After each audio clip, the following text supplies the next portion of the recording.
No end to the trouble for United Kingdom Prime Minister Boris Johnson as the fallout of the Partygate scandal continues. A day after his ethics advisor implied to Commons Committee that he did not have the power to investigate any potential breach of lockdown rules. Now, Lord Christopher Geidt has now quit from his post as the Prime Minister's advisor.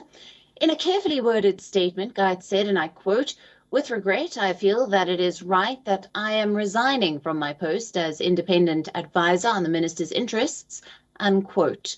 Although he did not provide any reason for resigning his post, he said that it was the right thing to do. The UK government expressed surprise over Christopher Geidt's decision. A government spokesperson in a statement said, and I quote, "We are surprised by this decision given Lord Geidt's commitment to the role, to the Prime Minister, and in his evidence to the House of Commons just yesterday."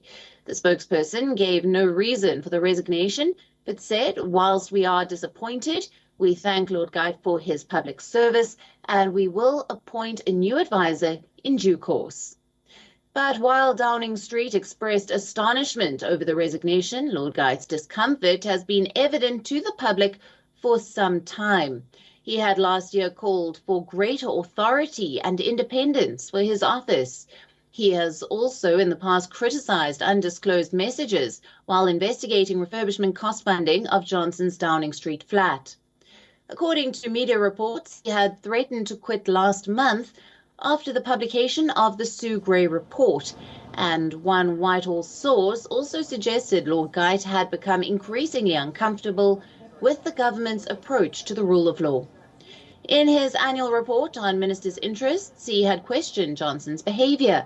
Prime Minister Johnson has now lost a second ethics advisor in 18 months. Opposition leaders have now renewed calls for Johnson's resignation. Liberal Democrat Chief Whip Wendy Chamberlain said when both of Boris Johnson's own ethics advisors have quit, it is obvious that he is the one who needs to go. For the good of Britain, the next resignation we should be hearing about is that of Boris Johnson. While Labour leader Angela Rayner said, and I quote, "The Prime Minister has now driven both of his own hand-picked ethics advisors to resign in despair. If even they can't defend his conduct in office, how can anyone believe he is fit to govern?" The latest resignation threatens to overshadow Johnson's attempts to shrug off the public outcry over Partygate and will further raise questions on the Prime Minister's conduct through the scandal.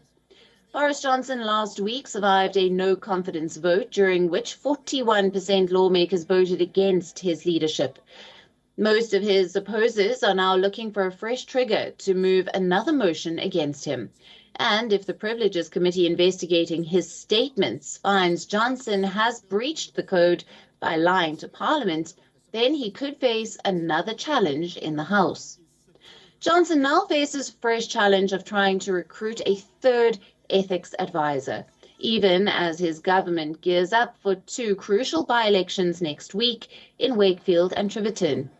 If the Tories lose both seats, it would be widely read at Westminster as a signal that Johnson has become a drag on their electoral prospects, jeopardising a swathe of seats in the next general election. I think it's an extremely good, positive, conclusive, decisive result. WION now available in your country. Download the app now. Get all the news on the move.